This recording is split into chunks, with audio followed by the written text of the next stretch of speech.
ये जेनजी हैं जिनको युवा कहा जाता है।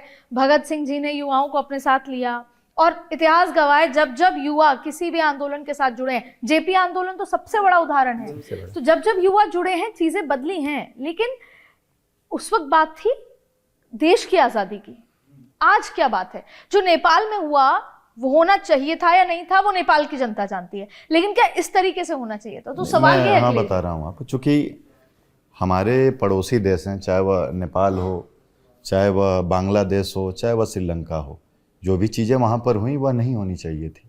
वो चूँकि हम पड़ोसी मुल्क हैं, ठीक है। दूसरा मसला है कि हम भारत के कंटेक्स्ट में आते हैं, तो आप देखेंगे कि यही जेनजीज, भारत एक बड़ी युवा आबादी का देश है, 60% से ज़्यादा युवा आबादी है। आप देखेंगे कि हम तो अपने यहाँ गांव से उठ करके नवोदय विद्यालय पहुँचे, नवोदय विद्यालय से इलाहाबाद, फिर जेएनयू आ गए। लेकिन ऐसे बहुत सारे हमारे गाँव में, हमारे एरियाज़ में बहुत सारी प्रतिभाएं हैं जिनके पास पैसे नहीं हैं, जिनके पास संसाधन नहीं है, या उनके पास वैसे स्कूल्स नहीं हैं कि वह आगे बढ़ पाएँ। एक दूसरा यह चीज़ है कि जो प्रतियोगी परीक्षाओं की तैयारी जो जेनजीज कर रहे हैं, एक तो यूनिवर्सिटी की इस पैसेज में स्टूडेंट्स हो गए, दूसरे जो कक्षा 12वीं पास करके या ग्रेजुएशंस पास कर करके दिल्ली जैसे टापू, जयपुर जैसे टापू, पटना जैसे, इलाहाबाद जैसे, लखनऊ जैसे टापुओं पे लगातार इनकी आबादी बढ़ती जा रही है। जिस एवरेज में नौकरियां निकल रही हैं उससे कहीं ज़्यादा एवरेज में वह जो छात्र हैं, वे जो छात्राएँ हैं, इन टापुओं पर बढ़ते जा रहे हैं। तो आप कह रहे हैं कि नौकरियां नहीं है? मेरी बात सुनिए। हाँ। यदि किसी तरीके से किसी नौकरी की वैकेंसी निकली, वैकेंसी में पता चले कि पेपर लीक्स हो जाते हैं। इंडियन एक्सप्रेस की रिपोर्ट है पिछले 8 सालों में 80 से ज़्यादा पेपर लीक्स हुए हैं। CUET, नीट के पेपर उस समय बड़े आंदोलन भी हुए हैं। और आप देखेंगे कि इन जेनजीज की स्थिति कि NCRB का डेटा कहता है कि किसानों को भी आत्महत्या के रेट में इन जेनजीज ने पीछे छोड़ दिया है।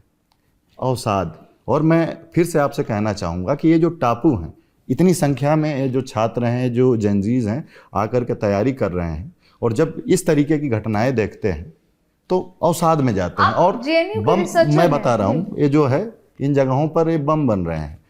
सरकार यदि इन चीज़ों का हल नहीं निकालती तो ये बम फटेगा। सच बता रहे हैं। ये जेनजीज जो है ना, मतलब आप देखोगे कि एक तरफ पेपर लीक की घटनाएं हैं, एक तरफ नौकरियां आप नहीं निकाल रहे हैं। वो इस तरीके से समझिए कि वो जो जोमेटो वाला जो रील्स आती है ना इंस्टा पे, जो जेनजीज देखते हैं कि जोमेटो वाला लड़का है जो देख रहा है कि तमाम बड़े लोगों के बच्चे जो हैं पेरिस में छुट्टियां मना रहे हैं, हाँ, इधर वैसे घूम रहे हैं, उनकी लाइफ स्टाइल, वह कह रहा है कि अपना तो टाइम आएगा, अपना तो टाइम आएगा। तो आप देखोगे कि देश का जो धन है, एक तरफ वो जो वर्ड है कि क्रोनी कैपिटलिस्ट को आप दिए हुए, और दूसरी तरफ जोमेटो में, और आप देखोगे कि तमाम डिग्रीधारी भी है इस लाइनों में लगे हुए हैं। तो इसकी बस इसमें एक चीज़ कहना चाहूँगी कि हर मतलब ऐसा कोई टाइम पीरियड नहीं है जब हम यूटोपियन वर्ल्ड में रह रहे हो, हर बार प्रॉब्लम्स होती हैं।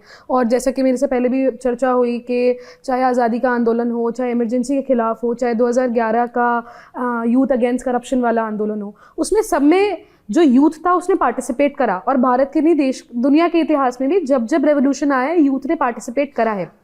पर भारत सबसे बड़ा एग्जाम्पल है कि कैसे कॉन्स्टिट्यूशन को सम्मान करते हुए संविधान के दायरों के अंदर रहकर रेवोल्यूशन लाया जा सकता है। एब्सोल्युटली।